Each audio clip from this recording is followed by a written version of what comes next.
이제 우리 하나님 말씀은 시편 63편입니다. 오늘도 다 자리에서 일어나셔서 시편 63편 1절부터 5절까지 말씀을 우리 한 절씩 돌아가면서 읽도록 하겠습니다. 1절입니다. 하나님이여 주는 나의 하나님이시라. 내가 간절히 주를 찾되 물이 없어 마르고 황폐한 땅에서 내 영혼이 주를 갈망하며 내 육체가 주를 앙모하나이다. 내가 주의 권능과 영광을 보기 위하여 이와 같이 성소에서 주를 바라보았나이다. 주의 인자하심이 생명보다 나음으로 내 입술이 주를 찬양할 것이라. 이러므로 나의 평생에 주를 송축하며 주의 이름으로 말미암아 나의 손을 들리이다. 같이 읽습니다. 골수와 기름진 것을 먹음과 같이 나의 영혼이 만족할 것이라. 나의 입이 기쁜 입술로 주를 찬송하되. 아멘. 5절까지 살펴봤습니다. 자리에 앉아주시기 바랍니다. 저희 교회가 개척되던 그 해에 2002 월드컵이 개최가 되지 않았습니까? 그래서 이제 그때 이 송림 본당에서 예배를 드린 게 5월 초부터였고요. 그래서 이제 그때는 성도들이 많지 않으니까 온 성도들이 같이 모여가지고 이제 이 월드컵을 같이 응원하면서 이 화면으로 그렇게 본 게 추억이 됐습니다. 그때 그 월드컵에서 우리나라 선수들이 목표로 한 게 16강에 드는 겁니다. 이것도 잘 안 될 거라 생각했거든요. 그랬는데 너무나 놀랍게도 이제 우리나라 축구가 꿈을 이룬 거예요. 16강에 들어간 겁니다. 그때 막 모든 국민들이 다 축구를 별로 좋아하지 않는 분들도 너무너무 이 꿈을 이룬 거에 대해서 기뻐하고 그렇게 감사하고 좋아했는데, 바로 우리 축구가 16강에 들자마자 바로 그 다음날 그 당시 감독이었던 히딩크 감독이 굉장히 멋진 말을 했습니다. I'm still hungry. 나는 여전히 배고프다. 이제 16강으로 만족하지 않겠다는 거죠. 그랬더니 정말 이 감독의 배고픔이, 목마름이 기적을 만들어냈잖아요. 우리가 어떻게 월드컵에 4강을 이룰 거라고 생각을 했겠냐고요. 그래서 이후로 이게 우리나라에서 엄청 유행어가 되지 않았습니까? 그런가 하면 또 비슷한 유행어가 미국의 스티브 잡스가 만든 건데요. 그 스탠포드 대학교 졸업식 연설에서 이런 말을 했지 않습니까?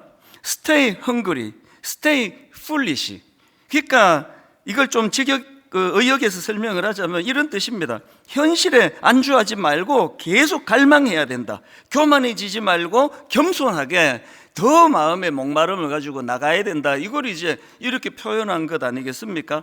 그래서 이 말도 명언이 돼가지고 많은 부모님들이 자녀들에게 이제 이런 말들로 이제 권면을 하고 그런 거 아닙니까? 사실 저도 우리 후배 목사님들한테 가끔 하는 이야기가 비슷한 맥락입니다.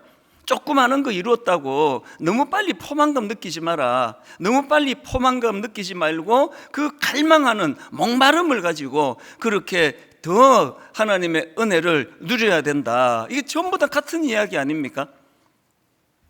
왜 이런 권면이 막 명언이 되고 사람들에게 공감을 얻고 그러는 겁니까? 그 사람이 살아있다는 거는 이런 갈망, 이런 목마름이 있다는 걸 다 알기 때문이에요.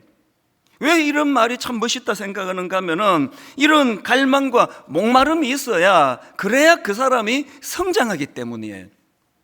근데 제가 오늘 여러분들에게 제가 강조하고 싶은 포인트가 뭐냐면은 이건 육적인 문제가 아니라 영적인 문제도 마찬가지라는 겁니다. 요한복음 3장에 보면은 예수님이 그 당시 유대인의 지도자였던 니고데모에게 이런 말씀을 하시지 않습니까? 요한복음 3장 3절이요. 예수께서 대답하여 이르시되 진실로 진실로 내게 이르노니 사람이 거듭나지 아니하면 하나님의 나라를 볼 수 없느니라. 니고데모는 이게 뭔 소리인지 못 알아들었지만 오늘 우린 다 알아요. 이 거듭나는 게 뭡니까? 예수 그리스도의 십자가로 말미암아 우리는 이 껍데기 60만 있는 그런 그 동물과 달라요. 우리 영혼이 있는 거예요. 십자가로 말미암아 우리의 영혼이 살아났습니다. 그러면 상식적으로 생각해 보시자고요. 우리가 이 껍데기 육신을 갖고 있으니까 육신의 배고픔을 느끼잖아요. 그 다이어트가 왜 이렇게 힘든 겁니까? 배고파 죽겠거든요. 한 끼만 한번 굶어 보세요. 막 배고파가지고 그냥 뭐 에라 모르겠다, 그냥 뭐 살찐 채로 주님께 가자, 그래서 막 드시는 거 아닙니까? 그 배고파서 그런 거예요.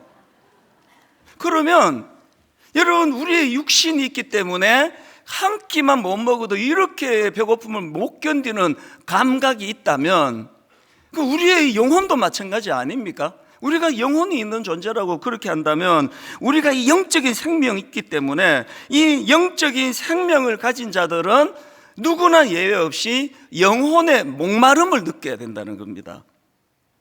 그런데 오늘 이 너무나 복잡하고 분주한 이 시대를 살아가는 많은 사람들에게 참 가슴 아픈 약점이 뭐냐 하니까요, 오늘 우리 시대는요, 이 영혼에 대한 목마름을 잘 느끼기가 어려운 시대예요. 그래서 육신의 갈증, 배고픔은 막 못 견뎌 하면서 영혼의 허기짐은 아예 이거가 이제 우둔해진 거예요. 너무 둔해가지고 배고픔을 느끼지 못하는 상태입니다. 이게 방치하면 안 되는 이유가 있는데요, 예수님이 이런 말씀을 하십니다. 요한복음 7장 37절, 명절 끝날 곧 큰 날에 예수께서 서서 외쳐 이르시되 누구든지 목마르거든 내게로 와서 마시라.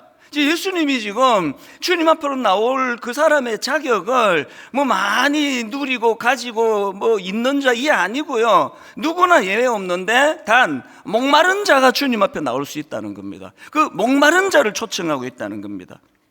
그렇기 때문에 여러분, 이 시편 42편 1절 이런 말씀은요, 너무나 정말 우리에게 중요한 말씀입니다.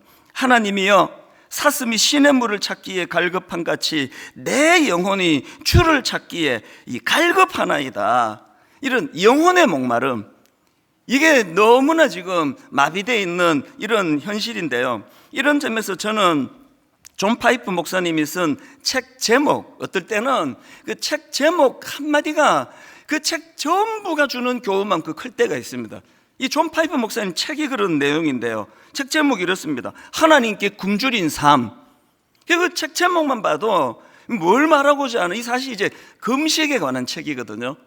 근데 저는 이 책 제목을 보면서, 그리고 또 그 존 파이프 목사님이 강조하는 포인트가 이겁니다. 한번 들어보십시오. 만일 우리에게 하나님의 영광이 나타나기를 갈구하는, 갈망하는 마음이 없다면 그것은 우리가 실컷 마시고 배불러서가 아니라 세상의 식탁에서 부스러기를 주워 먹은 지 너무 오래되었기 때문에. 그 다음 들어보세요. 우리 영혼은 시시한 것들로 가득 차 있어서 위대한 것이 들어설 자리가 없다. 오늘 이 시대 사단의 전략이 뭔지 뭐 여러분 그렇게 깊이 생각하지 않아도 다 아십니다. 사실은 오늘 사단의 전략이 뭡니까? 너무나 이 육신의 요구와 육신의 소욕을 크게 만들어 가지고 이제 이 눈에 보이는 육신적인 것들로 꽉 차 있어 가지고 이 영혼의 배고픔을 잊게 만드는 거예요.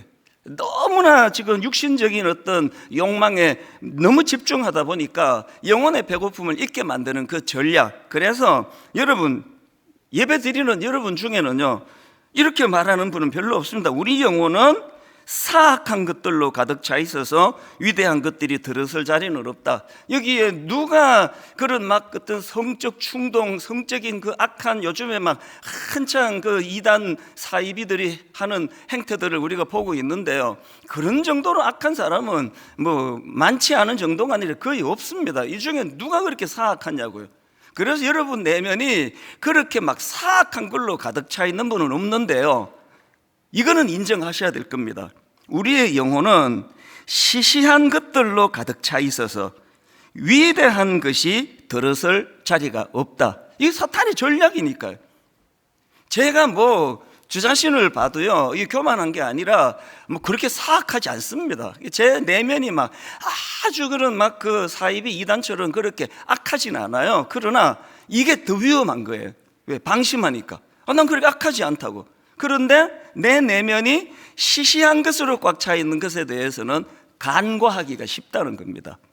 오늘 이런 의미에서 저는 저와 여러분들이 이 사실을 자각하고 오늘 우리가 이 육신의 문제에 대해서는 이렇게 집요하게 그렇게 목말라 하면서 이 영혼의 굶주림 또 영혼의 목마름에 대해서는 자각조차 할 수 없는 이런 상태, 이걸 방치하면 안 된다. 오늘 포인트는 이걸 가지고 제가 좀 이제 나누어 보려고 하는데요. 오늘 본문에 보면은 바로 이 문제를 다루고 있습니다. 오늘 본문의 배경은 이제 이 시편 63편은 다윗 왕이 쓴 시인데요. 이 다윗이 인생에서 가장 절망적인 순간이에요. 뭐 절망이라는 단어로도 적합하지 않습니다. 그 아들이 있는데요. 그 압살롬이라고 하는 아주 악하다는 말로도 표현이 안 돼요. 패륜합니다. 이놈이 이게 완전히 권력에 눈이 어두워가지고 쿠데타를 일으켜요. 그 반란을 일으켜가지고 그 아버지 목에 칼을 들이대는 일이 벌어졌으니까 여러분 그 아버지 입장에서 뭐 이것보다 더 절망적인 게 있겠습니까? 그래서 다윗이 지금 그 반란 앞에 목숨을 부지하려고 왕궁을 떠나가지고 지금 광야로 도망쳤을 때를 배경으로 한 시예요. 그러니까 뭐 다윗 입장에서 이걸 뭐 그냥 비참하다 이런 말로는 뭐 표현이 안 될 정도로 아주 뭐 그냥 뭐 절망적인 상황이 참담한 상황입니다. 그 상황에서 쓴 시가 시편 63편인데요. 지금 놀라는 게 뭐냐 하니까 그 상황에서 다윗이 제일 먼저 뭘 고백하는가 하니까요. 63편 1절 한번 보십시오. 본문입니다. 하나님이여 주는 나의 하나님이시라. 내가 간절히 주를 찾되 물이 없어 마르고 황폐한 땅에서, 그 다음 보세요. 내 영혼이 주를 갈망하며 내 육체가 주를 앙모하나이다. 여기 나오는 갈망하다는 원어에 좀 더 가깝게 그 번역을 하자면 목말라 하다예요. 내 영혼이 주님을 목말라 하며, 그래서 그 다음 나오는 내 육체가 주를 앙모하나이다. 이 앙모하다라는 거는 자기 영혼이 주님을 향한 목마름이 너무 크기 때문에 그래서 힘을 다해 그 주님을 애타게 찾는 거, 이걸 주로 앙모한다라고 이렇게 표현했거든요. 이게 참 놀라운 게요. 지금 상황이 어떤 상황이라 그랬습니까? 왕이 모든 것들을 다 갖춘 왕궁에서 누리다가 광야에 가보니까 이건 뭐 결핍투성이 아니겠냐고요. 그 실제적으로 1절에 보면은 그 사실 이렇게 표현합니다. 하나님이여 주는 나의 하나님이시라. 내가 간절히 주를 찾되, 그 다음 보세요. 물이 없어 마르고 황폐한 땅에서요. 물이 없어 마르고 황폐한 땅. 이게 육신적인 상황이 광야. 그런데 제가 놀라워한다 그랬잖아요. 이 말씀을 기록한 다윗 왕이 자기의 육신적인 결핍을 지금 몸으로 느끼고 피부로 느껴 육신적으로 진짜 목이 마른 거예요. 진짜 갈증을 느끼는 그 상황에서 다윗이 뭘 고백하느냐? 내가 광야에 던져져서 왕으로 한 번도 못 겪어본 이런 결핍과 목마름, 이것을 느끼고 보니 내 영혼도 이럴 수 있다는 것을 자각하는 거예요. 내 영혼도 똑같이 이런 영혼의 목마름이 있을 수 있다는 거예요. 그래서 고백하는 겁니다. 이 물이 없고 황폐한 땅에서 내가 간절히 주님을 찾되, 어떻게 찾습니까? 내 영혼이 주님을 목말라 하며 내 육체가 힘을 다해 애타게 주님을 찾기를 원하나이다. 이게 어떤 감정과 어떤 느낌으로 하는지는요, 우리가 뭐 그 정도 수준이 안 돼서 모른다 해도 다 느껴요. 이 다윗이 갖고 있는 그 육신의 갈증하고 영혼의 갈증, 영혼의 목마름하고를 거의 지금 비슷하게 느껴가고 있는 이런 상태, 이게 충만한 상태예요. 그런데 여러분, 오늘 진짜 여러분이 주의 깊게 보셔야 되는 건요, 다윗이 지금 육신의 목마름만 채워달라고, 그래서 금요 철학기도가 있으면 다윗이 여기 와가지고 막 주여 목말라 죽겠다고 물 좀 달라고, 그리고 왕궁으로 복귀해가지고 내가 옛날 같은 생활을 하게 달라고 막 그렇게 기도할 텐데, 그 다윗이 빗대 갖고 말하면 지금 기도를 하는데 자기의 육신의 그 목마른 그 갈망도 당연히 지금 토로하지만 그가 토로하는 건 동시에 영혼의 목마름의 문제를 지금 다루고 있다는 겁니다. 그랬더니요, 육신의 문제만 구하는 사람하고 달리 다윗이 누리는 풍요로움이 뭐냐? 그 풍요로움 한번 느껴보세요. 자, 1절 2절에서 다시 한번 이 다윗의 목마름을 주님 앞에 고백하는 걸 한번 먼저 들어보십시오. 1절 2절입니다. 내가 간절히 주를 찾되 물이 없어 마르고 황폐한 땅에서 내 영혼이 주를 갈망하며 내 육체가 주를 앙모하나이다. 내가 주의 권능과 영광을 보기 위하여 이와 같이 성소에서 주를 바라보았나이다. 이렇게 균형 있는 그의 목마름을 고백했더니 그 다음 3절부터 그 광야에서 지금 이분의 고백을 한번 들어보십시오. 뭐라고 고백합니까? 주의 인자하심이 생명보다 나음으로 내 입술이 주를 찬양할 것이라. 이것 자체가 벌써 그 육신의 연약함만 고백했으면 지금 뭐 주의 인자하심이고 뭐고 지금 목말라 죽겠습니다. 왜 날 이렇게 몰고 가느냐고 막 원망과 불평이 막 터져 나왔을 거예요. 그런데 지금 그의 영혼의 목마름은 뭘로 막 이렇게 퍼부어 주지 않아도 하나님을 갈망하는 그 상태에서 목마름이 해결이 되는 거예요. 그랬더니 그 광야에서 그 절망적인 상황에서 그 아들이 목에 칼을 들이대 갖고 쿠데타를 일으킨 그 상황에서 내가 이거 지나보고 저 자식 저거 내가 가만두지 않겠다고 울분과 분노로 휩싸이는 게 아니라 주의 인자하심이 생명보다 나음으로 내 입술이 주를 찬양할 것이라. 4절도 보세요. 이름으로 나의 평생의 주를 송축하며 주의 이름으로 말미암아 나의 손을 들리라. 그 다음 5절도요. 골수와 기름진 것을 먹은과 같이 나의 영혼이 만족할 것이라. 이 골수와 기름진 거는 거의 그 같은 뜻을 가진다는데 중의적으로 쓰는 강조하는 거예요. 왕궁에서 그가 누리던 그 엄청난 산의 진미, 이걸 한마디로 요약하면 이게 골수와 기름진 것을 먹는 거예요. 그런데 그 광야에서 뭐라고 고백합니까? 골수와 기름진 것을 먹은 것 같이 나의 영혼이 만족할 것이라. 나의 입이 기쁜 입술로 주를 찬송하되. 육체적인 그 무엇만 해결해 달라고 맨날 부르짖는 사람은요, 육체적인 그 결핍된 그 무엇이 해결되기 전까지는 절대 행복하지 않아요. 그래서 이런 고백을 할 수가 없습니다. 그런데 그 육신의 결핍을 보면서 내 영혼의 결핍을 주님께 고백하며 그 목마름을 주님 앞에 가지고 갔을 때 하나님께서는 그 내면의 영혼의 목마름을 해결시켜 주니까 상황과 환경을 뛰어넘는 게, 제가 여러분 그래서 맨날 노래를 부르는 게 있잖아요. 인생은 상황이 아니라고, 인생은 해석이라고, 어떻게 받아들이느냐의 문제라고. 근데 해석을 잘하면은 인생이 어떤 상황에서도 불행하지 않다는 걸 뻔히 아는데 왜 안 되느냐고요. 그건 안 하는 게 아니라 못 하는 거예요. 영혼의 갈증을 가지고 인생을 잘 해석하기가 어렵습니다.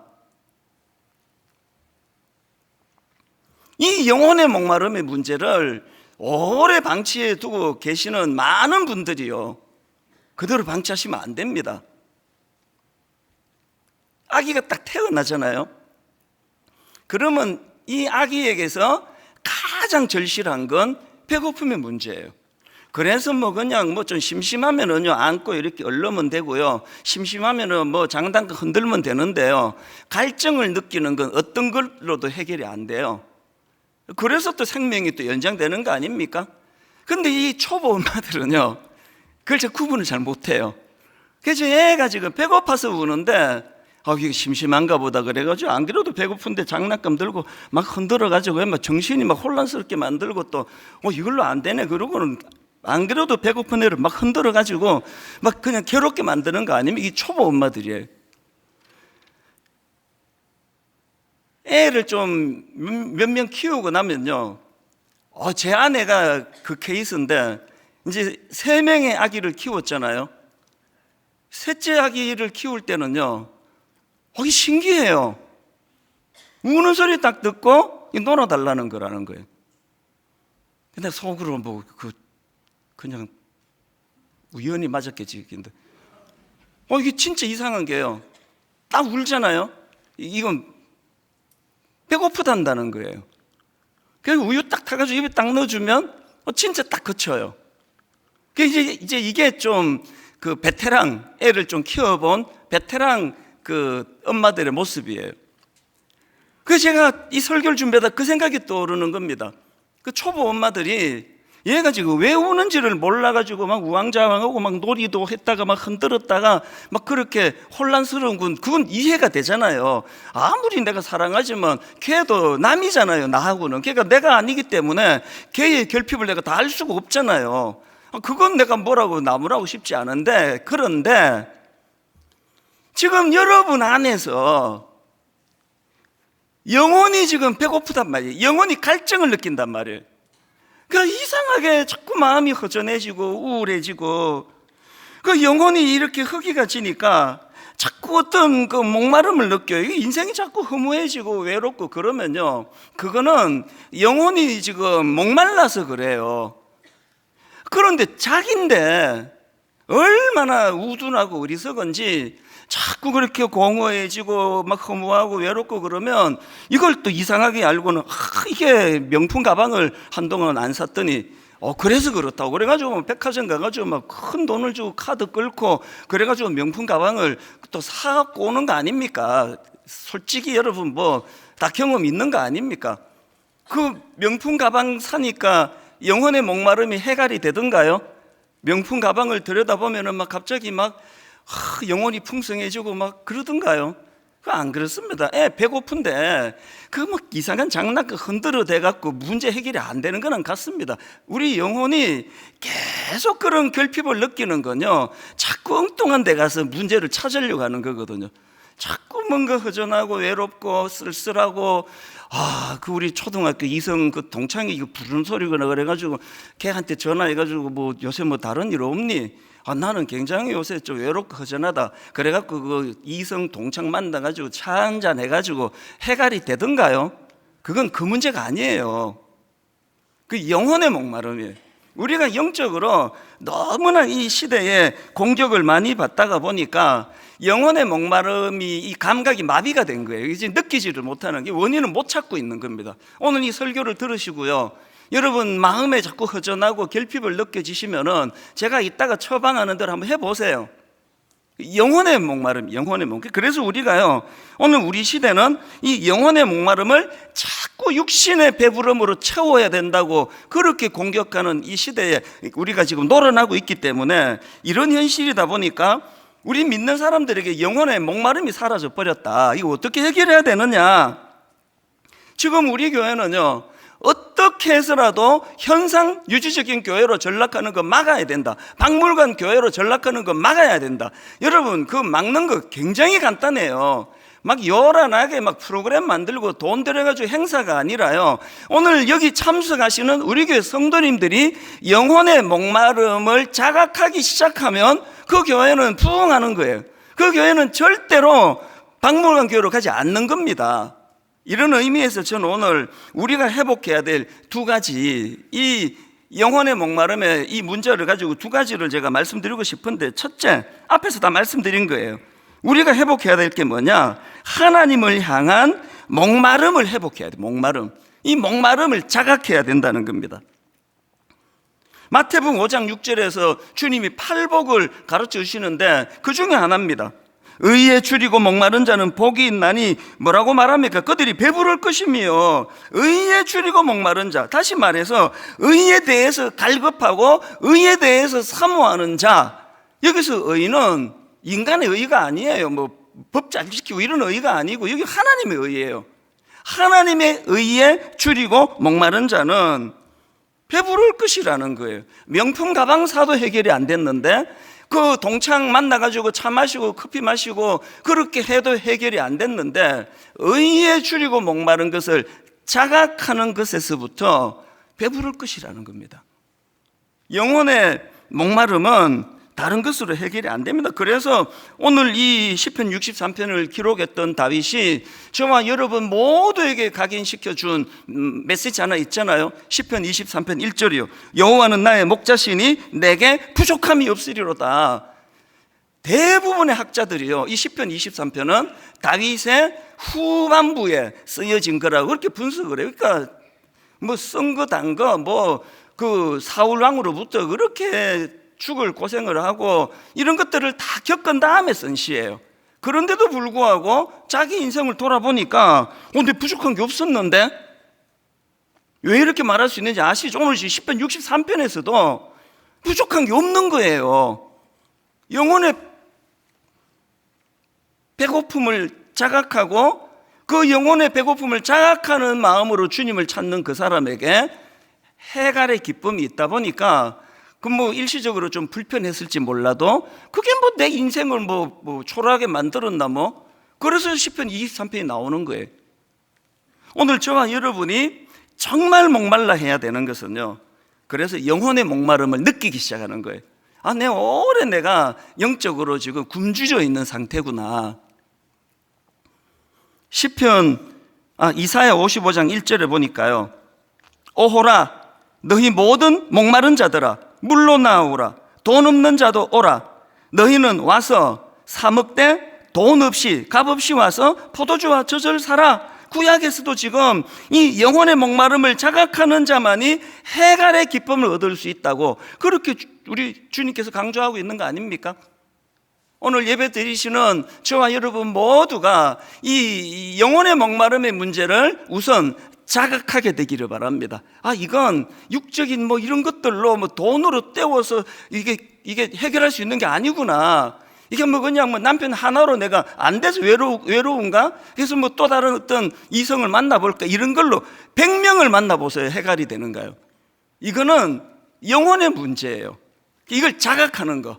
이게 첫 번째라면 그 두 번째 우리가 기억해야 될 게 뭐냐? 그 목마름을 느끼기 시작하는 게 되게 중요하고요. 두 번째는 바로 그 목마름을 가지고 예배의 자리로 나가야 된다는 겁니다. 그 목마름을 가지고요.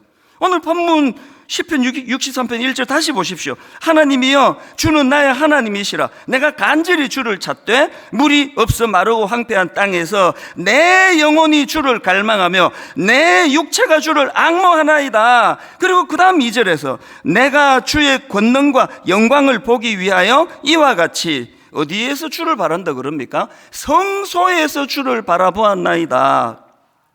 여기 나오는 성소는요, 히브리어로 코데쉬라는 단어예요. 성경에 이 코데쉬라는 단어가 제일 먼저 나오는 곳이 출애굽기 3장 5절입니다. 하나님이 이르시되 이리로 가까이 오지 말라. 그리고 말씀하세요. 너가 선 곳은 거룩한 땅이니 너의 발에서 신을 벗어라. 여기 거룩한 땅이니 할 때 이 거룩한 땅이 코데시예요. 지금 모세가 선 그 땅이 왜 코데시 거룩한 땅이 됐습니까? 간단합니다. 대답. 거기 하나님의 임재가 나타났잖아요. 그 하나님의 임재가 나타나는 그곳은 코데시예요. 거룩한 땅이에요. 그 놀랍게도 지금 시편 63편에서 다윗이 자기 아들이 쿠데타로 쫓겨나다시피 광야로 갔는데 그곳을 지금 코데시라 그래요. 거룩한 땅이래요. 이게 뭘 의미합니까? 비참하게 쫓겨난, 그래서 결핍투성이인 광야지만 다윗은 그곳에서 하나님의 임재를 맛보기 때문에 그곳이 성소라는 거예요. 저는 이거 붙들고요, 정말 우리 성도를 위해서 기도합니다. 또 내일부터 직장, 그 광야 같은 것 아닙니까? 그냥 나 괴롭히지 못해가지고 안달복달하는 어떤 그런 상사 때문에 괴로워하고 뭐 이런저런 어려움 때문에 목말라하는 그 삶의 현장이, 저는 하나님의 임재로 인해서 그 직장이 코데시가 되기를 바랍니다. 성소가 되기를 바라요.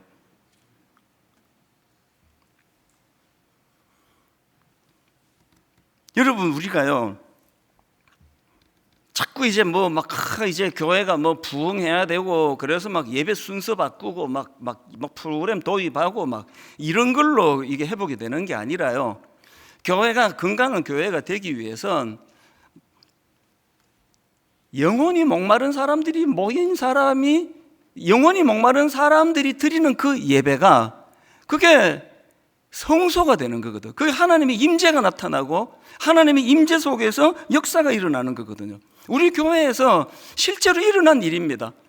우리 이제 어떤 다락방 순장님이요, 이제 그 다락방을 이제 그 모임을 구성하고 보니까 좀 공교롭게도 보통 이제 다락방에 한두 분이 이 육신의 목마름, 또 어떤 문제, 뭐 남편 문제, 또 아내 문제, 자녀 문제, 경제적인 문제, 또 암을 만나고 뭐 그 다락방에 한두 분 이상은 분명히 있는데요. 이 순장님의 다락방은 그게 너무 특이하게 너무 많은 거예요. 그래서 이 순원은 이런 문제로 아프고 저 순원은 저런 문제로 괴롭고 뭐 맨날 그렇게 어렵고 다양한 문제로 또 영적인 무기력으로 그렇게 힘들어하는데 이 순장님이 참 귀한 분이에요. 자기가 뭐 내가 순장인데 내가 뭐 해결해 줄게 이런 태도가 아니고요.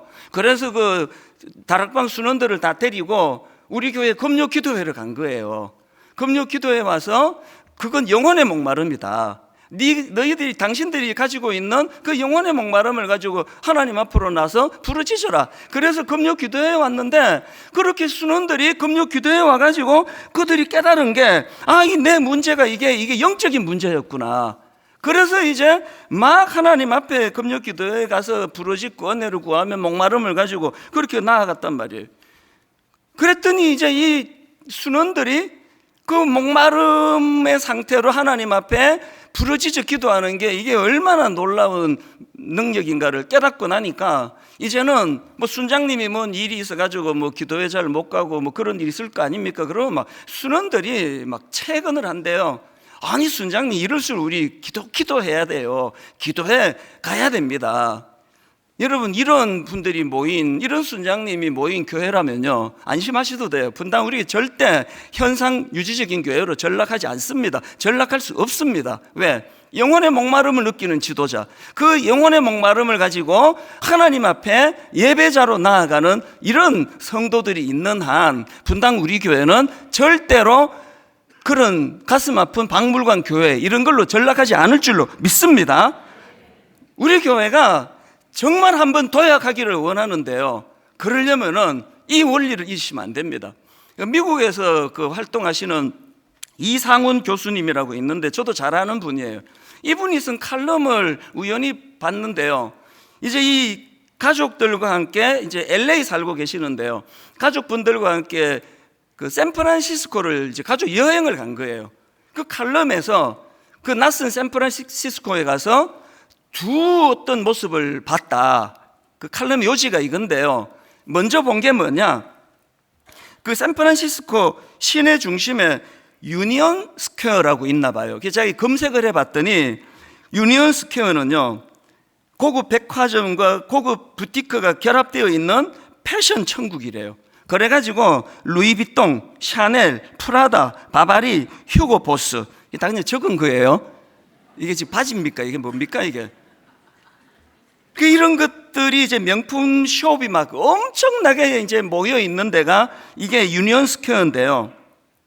그래서 이제 이 목사님 가족들이 이제 그 길을 이제 관광을 온 거죠. 구경하러 와가지고 그 뒷골목에다가 주차를 하려고 뒷골목을 찾았는데 그곳에는요. 이 도시의 화려한 앞면 거기는 뭐 고급 부티크 뭐 루이비통, 샤넬, 프라다, 바바리 막 이런 바지들이 엄청 이제 전시가 되는데 그 뒷골목에는 그 도시의 그림자 거기에 마리화나 냄새 그리고 또 초점 없는 눈동자를 가지고 지나가는 행인들을 보고 있는 너무 어두운 무기력한 시선들이 거기에 자리 잡고 있는 이 목사님이 교수님 목사님이니까 이분이 그 모습을 보고 너무 마음이 아팠던 거예요. 그걸 하나 봤고요. 그리고 또 하나 이 교수님이 뭘 봤느냐? 샌프란시스코에 찬양과 예배가 뜨겁기로 유명한 교회가 있대요. 목사님이니까 당연히 이제 그 길을 뭐 예배 드리러 갔겠죠. 얼마나 은혜를 많이 받았는지 거기에 막 꽉 모인 성도들이 글쎄요 뭐 우리로 말하면 뭐 금요 기도회 같은 거였는지 주일 예배였는지 모르겠지만 너무나 열정적으로 찬양하고 뜨겁게 그렇게 예배가 그렇게 살아있는 거예요. 그래서 이 교수님이 거기에 너무 자기가 감동을 해서 그 쓴 글인데 한번 들어보세요. 그 교회를 보고 이런 글을 썼습니다. 과연 무엇이 그들을 이렇게 갈급하게 만들었을까? 그 속에서 나는 이 시대의 목마름을 보았다. 격하게 반응하는 회중의 모습은 지저스 컬처, 그 교회 이름입니다. 지저스 컬처의 유명세 때문도 화려한 음악 때문도 아니었다. 그들이 목마르기 때문에 그 목마름을 체험받기 위한 간절함이 표현되고 있었다. 그 순간 샌프란시스코의 뒷골목이 떠올랐다. 그곳을 가득 메우고 있었던 거리의 사람들, 가난과 상처로 발생한 공허함을 술과 마약으로 채우고 있었던 그들의 모습과 오늘 이렇게 정갈하게 잘 차려입은 우리들의 모습이 예배하러 오신 분들을 말하는 겁니다. 우리들의 모습과는 어떤 차이가 있을까? 결국 이곳에 있는 우리들 역시 내면의 결핍과 아픔을 가지고 와 있는 것은 아닌가? 오늘 우리의 교회는 이러한 영적 갈급함을 채워주고 있는가? 철창 같은 회색 도시에서 매일 생존을 위해 땀 흘려 살아가는 현대인들의 아픔을 교회는 알고 있는 걸까? 겉으로 보이는 역동성과 활기 뒤에 감추어진 외로움과 목마름을 우리는 알고 있는가? 이 교수님이 너무나 상이한 두 모습을 목도를 하고 공통점을 찾아낸 거예요. 그 뒷골목에 마약하면서 쾌한 눈으로 보고 있는 그들의 모습도 그들의 목마름으로 시작한 것이고, 교회에 나와서 두 손을 들고 너무너무 뜨겁게 주님을 찬양하고 예배하는 그들도 목마름으로 시작이 됐다는 거예요. 그런데 한쪽은 그 목마름을 육신의 문제로 해결하려고 마약을 하고 술을 찾고 이런 것으로 점점 황폐해져 가고 있는데, 그것을 영혼의 목마름으로 인식한 하나님의 사람들은 오히려 그 결핍을 뜨겁게 하나님을 찬양하고 하나님을 향한 믿음으로 승화를 시키더라. 이 이야기 아닙니까? 여러분, 저는 요즘에 여러분 뵈면서 진짜 요새 저는 살맛이 나요. 분당 우리 교회는 피리를 불면 춤추는 교회 확실히 맞습니다. 지금 우리가 현상 유지적인 교회로 전락하지 않도록 지금 시리즈로 2번 했잖아요. 오늘이 3번째잖아요. 그런데 저한테 지금 쏟아져 들어오는 보고가 뭔지 아십니까? 목사님 다락방이 살아나고 있습니다. 지금 우리 순장님들이 의욕이 달라지고 있습니다. 금요 기도회와 예배가 지금 달라지고 있습니다. 와, 너무너무 고마워요, 여러분. 정말 여러분 이렇게 피리를 불면 바로 회복이 일어나고 금방 반응할 줄 아는 교회라서 전 너무 행복해요. 그런데 여러분, 앞에 2가지 피리를 불어서 춤추어 주신 것 너무 감사한데요, 진짜 춤춰 주셔야 되는 거 오늘이에요. 오늘 여러분, 오늘 2가지 제가 말씀드렸잖아요. 이 영혼의 목마름, 영혼의 결핍을 자각하지 못하는 상태를 방치하면 안 된다. 우리의 영혼의 문제를 자각해야 된다. 그리고 또 2번째로 이 영혼의 목마름을 가지고 예배자의 자리로 나가야 된다. 그래서 오늘 이 예배는요, 프로그램 바꾸고 이제 우리 박물관 교회 되지 않기 위해서 유명한 무슨 누구 인도자 모셨습니다. 성가대 2배로 늘렸습니다. 예산을 3배로 해서 이거 아닙니다. 이 교회가 그런 놀라운 첫 번째 단계의 미션 처치로 돌아가기 위해서는 간단해요. 우리 성도님들이 느끼지 못하던 영혼의 목마름을 자각하시면 돼요. 내가 이게 영혼을 신경을 안 써가지고 이게 너무 지금 내가 이게 무감각했구나. 그리고 그 목마름을 가지고 예배자의 자리로 나가시는 겁니다. 오늘 제가 이렇게 피리를 불어드렸거든요. 여러분, 저의 이 피리 소리를 들으시고 영혼이 목마름이 자각되기를 원합니다. 그리고 여러분, 그 샌프란시스코에 있는 그 교회에 그분들이 그 미국의 그 너무 지금 혼란스러운 그 상황에서 목마름을 가지고 막 손을 들고 너무너무 뜨겁게 주님 앞에 갈망하며 그렇게 예배를 드린다 그래서 저도 거기 한번 꼭 가보고 싶기도 한데요, 안 가봐도 알아요, 어떤 예배인지. 그 우리가 하자고요. 우리가 그걸 만들자고요. 뭐 괜찮아요. 뭐 이제 시작이니까 그냥 괜찮습니다. 하여튼 그냥 너무 애쓰지 마세요. 점점 나아질 거라고 믿습니다. 그래서 이 목마름을 가지고 갈망하는 걸 가지고 제가 전에 말씀드렸잖아요. 사랑의 교회 내 제자 4명이 자살을 했습니다. 그 강남 8학군에서 못 견뎌 끔찍한 일이 4번 일어나고 나니까요, 그 다음부터는요, 토요일 잠이 안 오는 거예요. 오늘 이것들이 하나님 임재를 맛보지 못하면, 오늘 이것들이 은혜 못 받으면 이번 주에 누가 뛰어내릴지 모르는데, 그래서 제가 토요일날 잠을 못 자기 시작한 거거든요. 영혼의 목마름이에요. 어린 중학교 아이들로부터 노년에 이르기까지 갈증을 느껴야 돼요. 그래서 갈증을 느끼지 않은 상태가 사단이 좌주, 지금 여러분 그 다큐멘터리 나와가지고 이단에 대해 가지고 상상을 초월하는 끔찍한 짓거리들이 지금 다 고발이 되고 있잖아요. 내가 마음이 아픈 게 여러분 그 사람들이 다 대부분이 우리 성도들 아닙니까? 우리 크리스찬들 아니냐고요. 더 잘 믿어보려고 그렇게 끌려간 거 아니냐고요. 그 뭐 악한 것들 상대로 제가 뭐 분노를 가지기도 하지만요, 그렇게 만든 게 무기력한 저 같은 기성교회 목사 아닙니까? 여기서 안 채워지니까, 여기서 해결이 안 되니까, 그래서 신천지도 찾아가고 무슨 JMS도 찾아가고 그렇게 되는 거 아니냐고요. 더 이상 이런 끔찍한 비극이 일어나지 않도록 우리 교회가 현상 유지적인 교회가 되는 거 막아야 됩니다.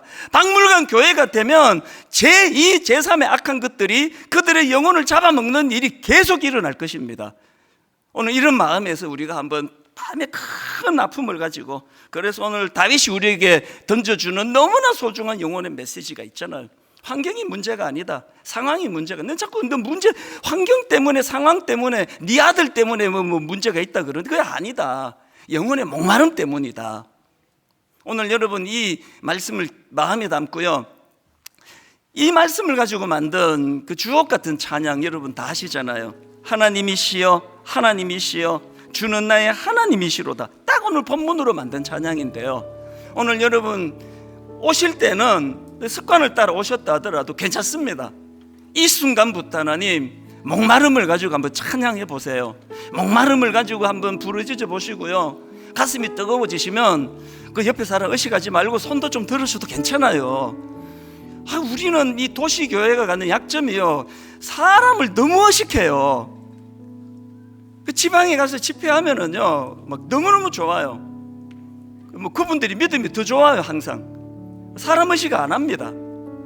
누가 보거나 말거나 막 어떤 사람 막 일어나요. 사람 의식하는 게 우리 도시교회 갖고 있는 굉장히 큰 약점입니다.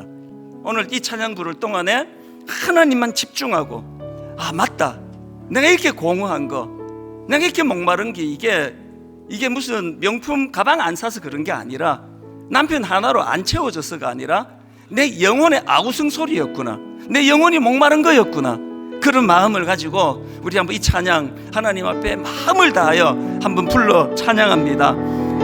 하나님이시여 하나님이시여 하나님이시여 하나님, 다윗이 고백합니다. 주는 나의 하나님이시로다. 하나님이시로다. 오늘 본문에서 다윗이 나의 몸과 마음 주를 갈망하며,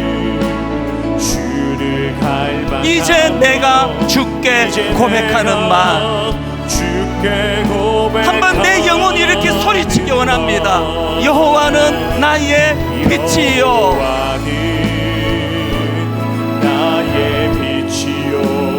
여호와는 나의 구원이시니, 아무리 아들이 목에 칼을 들이대도 내가 누구를 두려워하리요. 내 영혼이 여호와는 생명의 피난처시니, 주의 인자가 생명보다 나음으로 내 입술이 여호와를 찬양하리. 여러분 주님 주시는 자유를 가지고 내 평생에 주를 찬양하며 주의